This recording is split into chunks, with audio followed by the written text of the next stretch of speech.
Another day, another DIY. So, matagal ko nang gustong katabasan tong stock visor ko. Puputulin siya dito.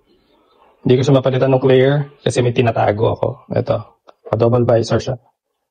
So, gumawa muna ako ng template. So, nasa likod na yung karton. Lagyan nyo lang ng ilaw sa likod para makita nyo kung okay na ba sa inyo yung angle. Guhitan na natin.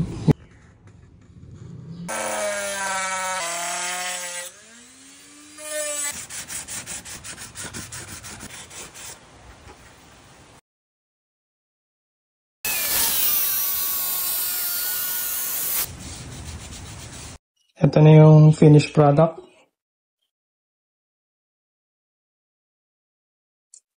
Itong tinabas na part, nilagyan namin ng black trim wax para umitim siya.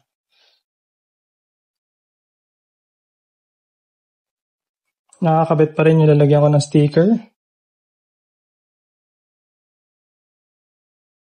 Ito ang view niya sa likod.